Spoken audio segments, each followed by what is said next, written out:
Gen கதைகள் அடுத்த கதை குரு உபதேசம். அறிவியல் மேதாவி என்று பெயர் பெற்ற ஜென் குரு ஒருவர் இருந்தார். ஆனால் ஆள் போலி, மோசடிக்காரர். தன்னுடைய பேரும் புகழும் பரவ வாக்கு சாதுரியமிக்க இரு திரவிகளை தன் கூட வைத்திருந்தார். குரு வாயே திறக்க மாட்டார். மௌன குரு என்று எல்லோரும் கருதும்படியாக வேஷம் போட்டு வந்தார் அவர்.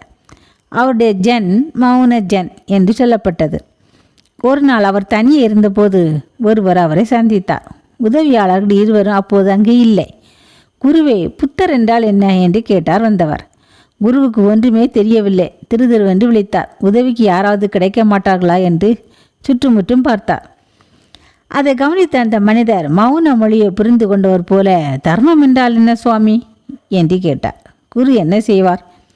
நிலைமை இப்படி ஆகிவிட்டதே, பெரிய இக்கட்டில் மாட்டிக்கொண்டோமே என்று வெட்டத்தை பார்த்தார்.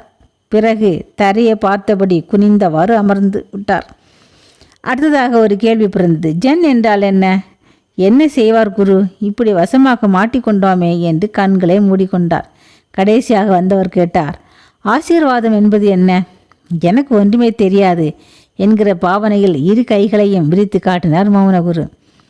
அவர் மிகவும் மகிழ்ச்சியும் மனநிறைவும் பெற்றவராய் புறப்பட்டார். வழியில் மௌன ஜென் குருவின் உதவியாளர்கள் இருவரையும் எதிர்பாராமல் சந்தித்தார். என்ன நடந்தது என்பதை அவர்களிடம் விரிவாக சொன்னார் அவர். அதோடு எவ்வளவு பெரிய மகா ஞானி அவர் என்றும் புகழ்ந்தார். எப்படி என்று கேட்டார்கள் உதவியாளர்கள். அவர் சொன்னார், புத்தர் என்றால் என்ன என்று கேட்டேன். அதற்கு அவர் அப்படியும் இப்படியும் பார்த்தார். மக்கள் புத்தரை இங்கும் அங்கும் தேடுகிறார்கள். உண்மையில் அவரை இங்கும் அங்கும் தேடி காண முடியாது என்பதை அவர் உணர்த்துகிறார் என்பதை நான் புரிந்து கொண்டேன். அதன் பிறகு தர்மம் என்றால் என்ன என்று கேட்டேன். அவர் மேலும் கீழும் பார்த்து, தர்மம் சமமானது, அதில் உயர்வு தாழ்வு இல்லை என்பதை உணர்த்தினார். பிறகு ஜென் என்றால் என்னவென்று கேட்டேன். கண் மூடி காணும் அற்புதம் என்பதை தம் கண்களை மூடியதன் மூலம் உணர்த்தினார். கடைசியாக ஆசீர்வதிக்கப்படுவது பற்றி கேட்டேன். கைகள் நீட்டி உதவுவது என்பதை இரு கை விரித்து உணர்த்தினார். எவ்வளவு பெரிய மகானவர் என்று வியந்து பாராட்டினார் அவர். உதவியாளர்கள் ஊர் திரும்பினார்கள். அவர்களை கண்டதும் மௌன குருவுக்கு கோபம் பொத்து கொண்டு வந்தது.